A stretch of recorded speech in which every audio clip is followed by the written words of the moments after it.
Before we begin this sacred journey together, I invite you to join our community of seekers and believers by subscribing to this channel.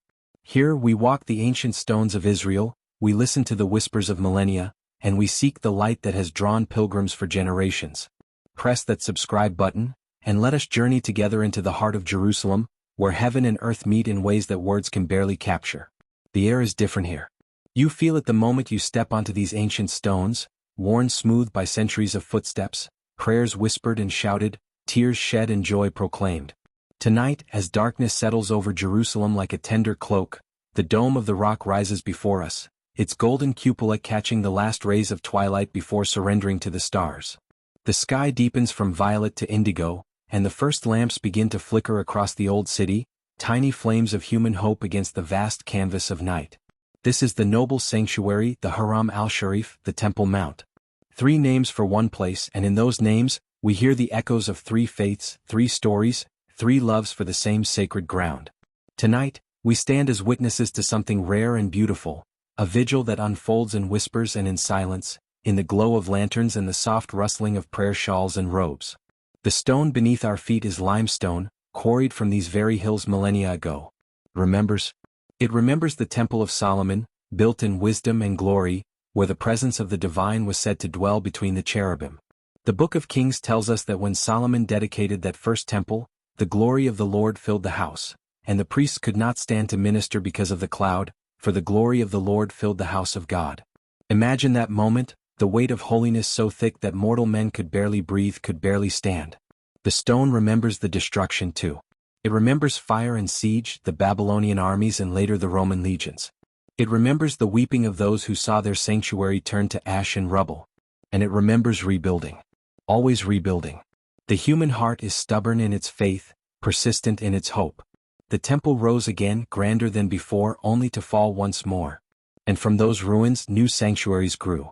The Dome of the Rock itself, built in the 7th century of the Common Era, stands over the foundation stone, the place Muslims call the rock from which the Prophet Muhammad ascended to heaven during the night journey, guided by the angel Gabriel. The Quran speaks of this mysterious journey in Surah Al-Isra. Glory be to him who took his servant by night from the sacred mosque to the farthest mosque, whose surroundings we have blessed to show him of our signs. The farthest mosque, Al-Aqsa, whose silver dome rises nearby, has become one of the holiest sites in Islam, a direction of prayer, a place of pilgrimage, a marker of the sacred geography that maps the Muslim soul. And for Jews, this mount is the heart of the world. The Temple Mount, where Abraham bound Isaac, where the divine presence, the Shekinah, dwelled, where priests offered incense and psalms rose like smoke to heaven. The western wall, just steps away, the last remaining fragment of the Second Temple's retaining wall, draws the faithful who come to press their foreheads against ancient stones, to tuck prayers written on paper into cracks worn smooth by time and touch. Tonight, under this October sky, the boundaries blur. The air is cool, carrying with it the scent of olive wood smoke from distant fires, the faint perfume of night-blooming jasmine that climbs the walls of the old city. The vigil has drawn people from different paths, yet here, in this liminal hour, there is a shared reverence, a collective holding of breath. We walk slowly because this is not a place for haste. The great plaza stretches before us, vast and open, bordered by arches and ancient structures. Lanterns have been placed at intervals, simple oil lamps in glass casings, their flames steady despite the gentle breeze. They create pools of warm light against the cool blue of twilight, islands of visibility in the growing dark. The dome itself is illuminated from below, its mosaics catching the light, patterns of gold and turquoise and deep green, geometric perfections that speak of infinity, of the divine nature that cannot be captured in graven images but can be honored in pattern, in symmetry, in the endless repetition of sacred design. There are perhaps 200 people gathered tonight, maybe more. Some sit on the stones, legs folded, heads bowed in prayer. Others stand, arms raised, palms open to the sky. The languages are many: Arabic and Hebrew, Aramaic and English, tongues of the diaspora that have found their way home. There is no program, no formal structure. This is not an organized event so much as a spontaneous gathering, drawn by something felt rather than announced, a collective intuition that tonight, this place calls for presence. A young woman in a headscarf kneels near one of the lanterns, her hands cupped around a string of prayer beads, her lips moving in silent recitation. Nearby, an elderly man with a white beard sways gently, his eyes closed, his voice barely audible as he chants verses from the Psalms. As the deer pants for streams of water, so my soul pants for you, my God. The longing in that ancient poetry is universal, the thirst for something beyond ourselves, something that makes sense of suffering and grants meaning to our fleeting days. The night deepens. Stars emerge, not many, for the city's lights steal their brilliance, but enough. Enough to remind us that we are small, that we are part of something vast and ancient and ongoing. The Milky Way, faint but visible, arcs overhead. Our ancestors looked at these same stars from this same ground and wondered the same questions. Where did we come from? Why are we here? What happens when this breath, this heartbeat, finally stills? The dome's interior, hidden from our view tonight, holds secrets. The foundation stone itself, bare and ancient, scarred by time. Some say it bears the mark of Abraham's altar, others that it is the very stone Jacob used as a pillow when he dreamed of a ladder reaching to heaven, angels ascending and descending, and woke to say, "Surely the Lord is in this place, and I knew it not." How often do we walk through our days unaware that we stand on sacred ground, that every moment is a ladder between heaven and earth, if only we have eyes to see? The vigil continues. A man begins to sing, his voice rising clear and strong, a melody that sounds like it has been passed down through generations, maybe centuries. The words are in Arabic, a praise to Allah, the most merciful, the most compassionate. Others join him, and the harmonies layer and weave, creating something that is not quite music and not quite prayer but somehow both. Sound becomes architecture, invisible but solid, a temple built of breath and voice. Beside him, a Jewish family stands together, the father's hand on his son's shoulder, the mother's head covered with a simple scarf.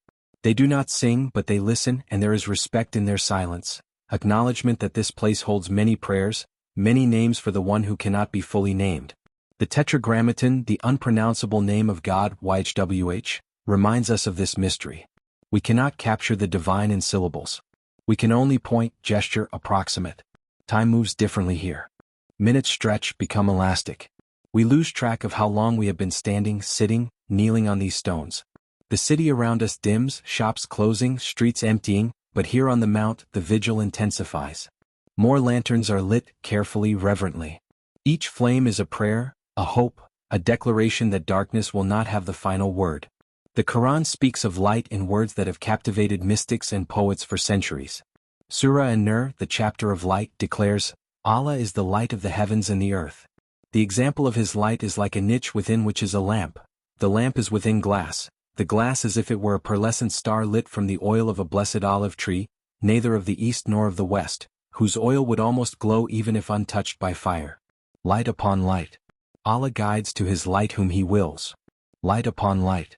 We see it here, in these simple oil lamps, in the glow that spills from the dome's golden surface, in the eyes of those who pray. The darkness is not our enemy. It is the canvas against which light reveals itself, the silence in which sound becomes song, the emptiness that allows for fullness. A child stumbles and her mother catches her, pulls her close. The girl cannot be more than 7, her eyes wide as she takes in the scene around her. This will stay with her, we realize. Decades from now, when she is old and this night is distant memory, she will close her eyes and recall the smell of olive smoke, the sound of layered voices, the feeling of her mother's arms around her in the cool Jerusalem night.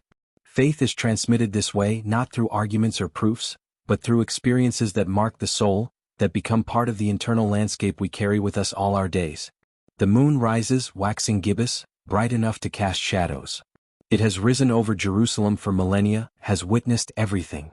Conquest and liberation, building and destruction, the endless cycle of human hope and human folly. The psalmist wrote, "I lift up my eyes to the mountains, where does my help come from? My help comes from the Lord, the maker of heaven and earth. He will not let your foot slip, he who watches over you will not slumber. Indeed, he who watches over Israel will neither slumber nor sleep. Neither slumber nor sleep." The divine gaze is constant, unwavering, though we often feel abandoned, feel that we cry out to deaf heavens. But perhaps the silence is not absence. Perhaps it is invitation, space left for us to step into, to become participants rather than passive recipients of grace. An imam approaches the center of the gathering, his presence gentle, unassuming. He does not command attention, but it comes naturally. People turn toward him, shift to make room. He begins to speak, his voice low but carrying, talking about the importance of this place, about the shared heritage of the children of Abraham, about the Quranic teaching that there is no compulsion in religion, that diversity is part of the divine design. "O mankind," he quotes from Surah al-Hujurat, We have created you from male and female and made you peoples and tribes that you may know one another. Indeed, the most noble of you in the sight of Allah is the most righteous of you, that you may know one another. Not that you may conquer, dominate, erase. That you may know. Knowledge requires proximity, patience, the willingness to see the other as fully human, as equally beloved by the Creator. It is hard work, this knowing. It is easier to retreat into tribal certainties, to divide the world into us and them, righteous and wicked, chosen and rejected. But the great teachers of all three traditions have insisted that such divisions are illusions, that at the deepest level, we are one human family, broken and beautiful, struggling toward light. The Imam finishes speaking and bows his head. A rabbi steps forward, an older man with kind eyes, and offers his own reflection. He talks about the commandment to love the stranger, repeated 36 times in the Torah, more than any other commandment. 36 times because we were strangers in Egypt, because we know what it is to be other, to be vulnerable, to depend on the mercy of those with power. He quotes Leviticus, "The stranger who dwells among you shall be to you as one born among you, and you shall love him as yourself." Love as yourself. The great and terrible commandment, repeated in different forms by Jesus, by Muhammad, by the sages and saints of every age. Terrible because it demands so much, great because it promises so much. If we could truly love our neighbor as ourselves, if we could truly see the divine image in every face, what world might we build? The night is fully upon us now. The air has cooled further, and some pull shawls tighter around their shoulders, others shift closer to the lanterns for warmth. The flames dance and flicker, and it is in this moment, this perfect suspension between speech and silence, between one breath and the next, that something happens. Not slowly, not gradually, but all at once, as if some invisible hand has turned a dial, has poured oil and oxygen into each flame simultaneously. The light intensifies, white and gold and almost blinding. People gasp, step back, shield their eyes. Prayers are interrupted mid-word. The singing stops. For a heartbeat, maybe two, there is only shocked silence and the roar of sudden light. Then, as quickly as it began, the intensity fades. The flames settle back to their normal height, their normal glow. But something has shifted. In that moment of blazing, something unspoken passed through the crowd, a recognition, perhaps, or a reminder. We are not in control. We gather, we pray, we plan, but ultimately, we are witnesses to something larger than ourselves, something that moves when and how it wills. An old woman begins to weep, not from fear but from something else, something that might be awe or gratitude or the sudden overwhelming sense of being seen, being known by the one who sees and knows all things. Others join her, tears running freely now, unashamed. A young man drops to his knees, his face turned upward, and he is laughing and crying at once, his whole body shaking with the force of whatever has just moved through him. Light awakens. This is what we are remembering now in the aftermath of that sudden blaze. Light awakens us from our sleepwalking, from our comfortable certainties and our carefully constructed defenses. The prophet Isaiah wrote words that have echoed through centuries. "Arise, shine, for your light has come, and the glory of the Lord rises upon you. See, darkness covers the earth and thick darkness is over the peoples. But the Lord rises upon you and his glory appears over you." Glory appears. Not because we are worthy, not because we have earned it, but because it is the nature of light to shine, the nature of the divine to reveal itself in moments of darkness, in moments when we have exhausted our own resources and stand empty-handed and open-hearted before the mystery. The dome of the rock, illuminated against the night sky, seems to pulse with that same sudden light, though the artificial lamps have not changed. It is our perception that has shifted. We see differently now. The mosaics, which moments ago were simply beautiful, now seem almost alive, each tile a word in a visual sermon about transcendence, about the meeting point of human craft and divine inspiration. A Christian pilgrim in the crowd, a woman who has been silent until now, begins to recite words from the Gospel of John, her voice trembling but clear. "In the beginning was the Word, and the Word was with God, and the Word was God. In him was life, and that life was the light of all mankind. The light shines in the darkness, and the darkness has not overcome it." The light shines in the darkness. Different scriptures, different languages, but the same testimony. Light is stronger than darkness, love stronger than hate, hope more durable than despair. This is what the vigil has been about all along, this declaration against the gathering night, this insistence that we will not give in to cynicism or fear or the temptation to see only what divides us. The lanterns continue to burn, steady now, their flames small but persistent. We gather closer, drawn by their warmth. Strangers become companions, companions become friends. A Muslim man offers water to a Jewish woman who is thirsty. A Christian couple sits with a Palestinian family, and they share bread that one has brought, olives that the other carried in a small cloth bag. The food is simple, but it becomes sacrament, the ordinary transformed by context and intention into something that nourishes more than the body. This is the Eucharist, whether we use that name or not. The breaking of bread, the sharing of what we have, the recognition that we need each other, that our hungers are both physical and spiritual, and that both can be satisfied at least in part by presence and generosity. Jesus took bread and broke it and said, "This is my body given for you." The gift of self, the pouring out of life that others might live. It is not exclusive to Christianity, this ethic of sacrificial love. We see it in the Muslim concept of tzedakah, charity given freely, expecting nothing in return. We see it in the Jewish tradition of tzedakah, righteous giving that is not optional but obligatory, part of what it means to live justly. The vigil stretches on. Hours pass, though we cannot say how many. Some people leave as duties call them away, children who must be put to bed, responsibilities that cannot be postponed. But others arrive, drawn by word of mouth or by that same indefinable pull that brought the first gatherers. The crowd ebbs and flows, but the vigil continues. A young man produces a guitar, hesitantly, unsure if music is appropriate here in this solemn place.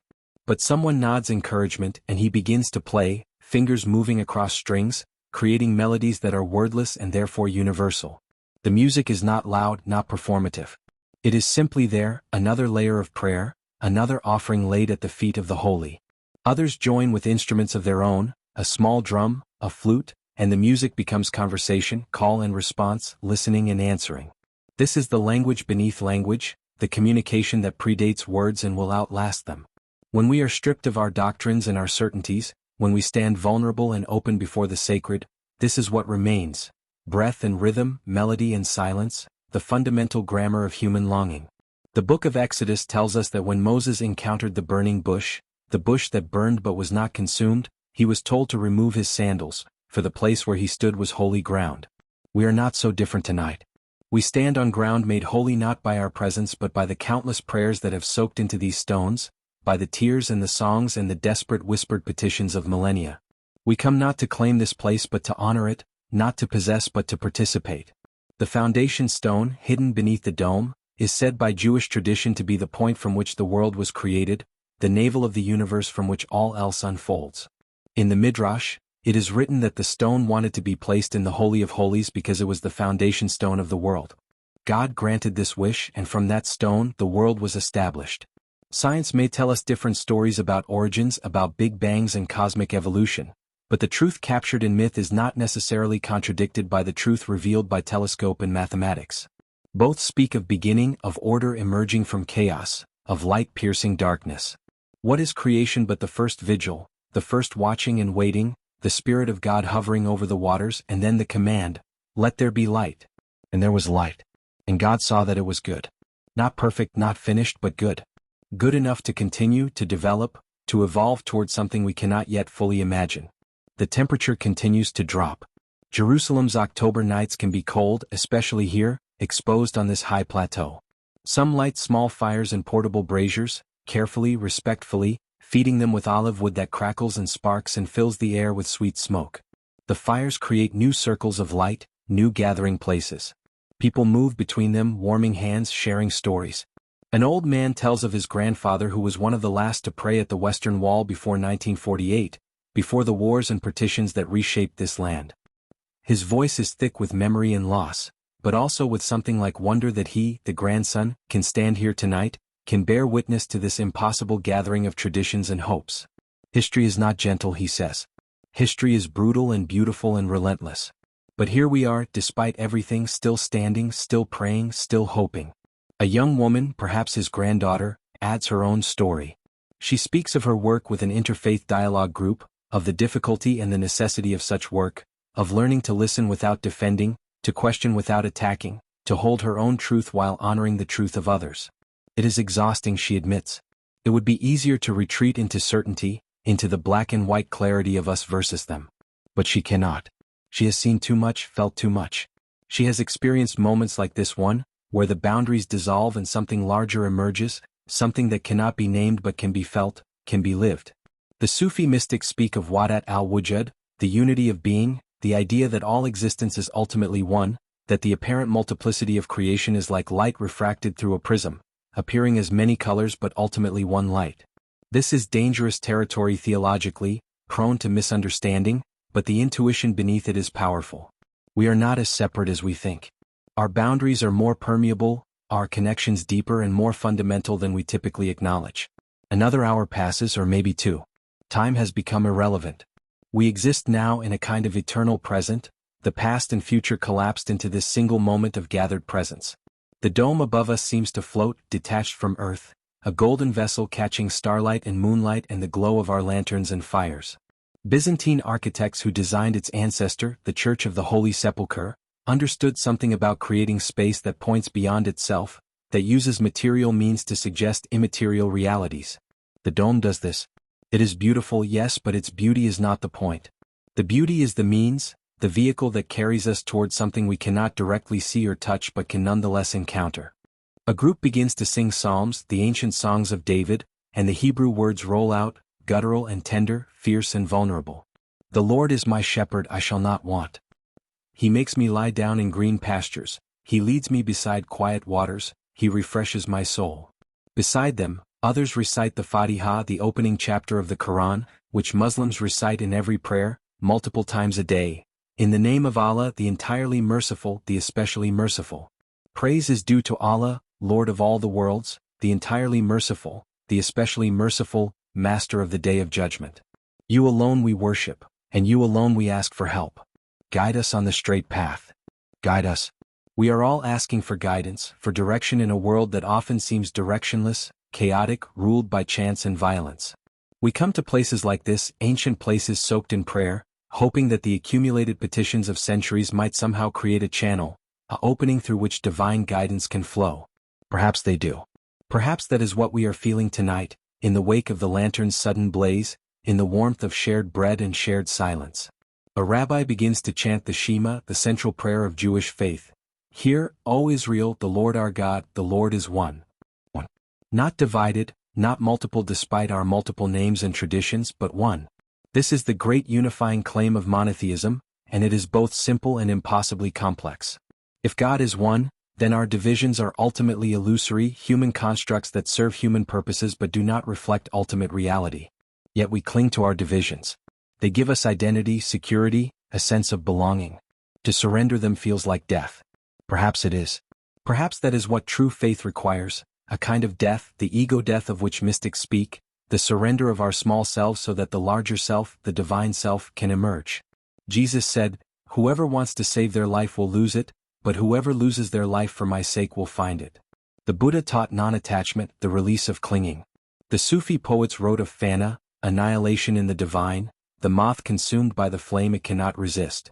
Different images, different contexts, but pointing toward the same transformation, the same necessary dying that precedes authentic living.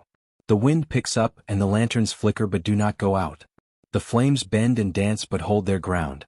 We are like that, we realize. Bent by the winds of circumstance and history, tested by forces beyond our control, but holding our ground, refusing to be extinguished. The Jewish people have survived exile and persecution, diaspora and genocide, and still they pray, still they gather at the Western Wall, still they say, "Next year in Jerusalem." The Palestinians have endured occupation and displacement, loss and longing, and still they tend their olive groves, still they teach their children the names of villages that exist now only in memory, still they insist on their right to this land, to their history, to their dignity. And Christians, scattered across the world, remember that their faith was born here, in these streets and hills, that Jesus walked where we now stand, taught in these precincts, wept over this city. "Jerusalem, Jerusalem," he cried, "you who kill the prophets and stone those sent to you, how often I have longed to gather your children together, as a hen gathers her chicks under her wings, and you were not willing." The ache in those words, the divine longing for human response, for homecoming, for reconciliation. The vigil is drawing toward its natural close. We can feel it, a subtle shift in energy, a sense that we have reached what we came for, though we could not have said beforehand what that was. Some are already preparing to leave, gathering belongings, embracing friends old and new, exchanging contact information, making promises to meet again. But before we disperse, before we return to our separate lives and separate certainties, one more thing happens. A woman steps forward, middle-aged, unremarkable in appearance, and she begins to speak. Her voice is soft and we strain to hear, move closer. She speaks of her son, killed in violence years ago, caught in the wrong place at the wrong time, a victim of the endless cycles of revenge and counter-revenge that have marked this land. She does not say which side he was on, and we realize that it doesn't matter. Death is death. Grief is grief. She speaks of her journey through that grief, through rage and despair and the temptation to hatred.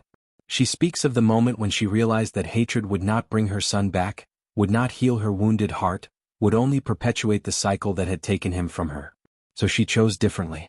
She chose to forgive, not because the ones who killed her son deserved forgiveness, not because forgiveness made rational sense, but because she could not bear to carry hatred any longer. It was too heavy. It was killing her. No one speaks. No one moves. We are held in the grip of her testimony, in the presence of a courage that defies comprehension. To forgive the unforgivable. To choose life in the face of death. This is not natural. This is not what our instincts demand. Our instincts cry for justice, for retribution, for balance. But she has moved beyond instinct into something else, something that might be called grace. She finishes speaking and bows her head. Tears stream down her face, but she is not broken. She is, in this moment, whole in a way that shatters and remakes us. One by one, people approach her, embrace her, weep with her. The boundaries dissolve entirely now. Muslim and Jew and Christian, Israeli and Palestinian, all distinctions erased in the face of shared humanity, shared grief, shared hope. This is the light that awakens. Not the dramatic blaze of the lanterns, though that was real and important. But this quiet testimony of one woman's courage, this is the light that changes everything. Because if she can forgive, then perhaps we can too. If she can choose life, then perhaps we can. If she can stand here in this place soaked in blood and prayer, and declare that love is stronger than hate, then perhaps it is. The Prophet Muhammad said, "None of you truly believes until he wishes for his brother what he wishes for himself." The golden rule, appearing in different forms across traditions, simple and devastating. What do we wish for ourselves? Safety, dignity, a future for our children. Then we must wish that for our neighbor, for our enemy, for the one we would rather hate. Jesus taught, "Love your enemies and pray for those who persecute you, that you may be children of your Father in heaven." He causes his sun to rise on the evil and the good, and sends rain on the righteous and the unrighteous. The sun rises on all. The rain falls on all. Grace is promiscuous, indiscriminate. It does not wait for worthiness. It precedes and creates worthiness. The eastern sky is beginning to lighten, though dawn is still an hour away. The stars are fading, the moon setting. The vigil has lasted through the night, and we are tired, cold, but also strangely energized, as if we have tapped into some source of strength that transcends our physical limitations. We have kept watch. We have borne witness. We have stood together in this sacred place and declared, by our presence, that peace is possible, that reconciliation is not naive fantasy but desperate necessity. As the first pale light touches the golden dome, as the city begins to wake around us, we gather one last time. There is no formal benediction, no priest or imam or rabbi to pronounce blessing. We bless each other. We bless this place. We bless the long and difficult journey ahead, the work of building trust across chasms of history and trauma. Pray for the peace of Jerusalem, the psalmist wrote. May those who love you be secure. May there be peace within your walls and security within your citadels. For the sake of my family and friends I will say, peace be within you. For the sake of the house of the Lord our God, I will seek your prosperity. Peace be within you. Shalom Aleichem. Assalamu Alaikum. Different languages, same blessing. Peace be upon you and upon all who dwell in this city, and upon all who long for this city, and upon all who despair of this city. Peace upon the living and the dead, the remembered and the forgotten, the powerful and the powerless. Peace upon the stones that have absorbed so much blood and so many tears. Peace upon the olive trees and the cypresses, the doves and the ravens. Peace upon the children who will inherit whatever world we leave them. The lanterns are being extinguished now, carefully, one by one. Their oil has burned through the night and now they rest. But the light they represented, the light they revealed, that light does not go out. It is carried in our hearts as we descend from this high place, as we return to our homes and our work and our complicated, conflicted lives. It will sustain us when the memory of this night grows dim, when the old divisions and hatreds resurface, when we are tempted to give up on hope. We will remember. We will remember the moment when the lanterns blazed, when light revealed light, when we saw clearly that we are not as separate as we have been taught to believe. We will remember the woman who forgave the unforgivable, the strangers who became friends over shared bread and shared silence. We will remember that we stood on holy ground, that we were part of something larger than ourselves, that we chose, if only for one night, to be united rather than divided. This is what the vigil has given us. Not answers, for the questions of this land are too complex for easy answers. Not solutions, for the conflicts are deep and tangled and soaked in generational pain. But possibility. The possibility that things could be otherwise. The possibility that the next chapter could be written differently than all the chapters that came before. The possibility that light could triumph over darkness, that love could prove stronger than fear, that peace could be more than a pious dream. As we walk away from the Dome of the Rock as the sun rises over Jerusalem, we carry that possibility with us. It is fragile as the flame of a single lantern. But it is real. It is enough. It will have to be enough. Before you go, before you return to your own life and your own questions, I want to invite you once more to join us on this journey. Subscribe to this channel, become part of this community of seekers who refuse to give up on hope, who insist that the light still shines, that the darkness has not and will not overcome it. Together we will continue to explore the sacred places of Israel, to listen to the stories ancient and modern, to bear witness to the ongoing work of peace and reconciliation. Your presence matters. Your prayers matter. Your hope matters. Click that subscribe button, ring the notification bell, and let us walk together toward the light that awaits us all. Shalom. Salam. Peace be upon you and upon all the earth.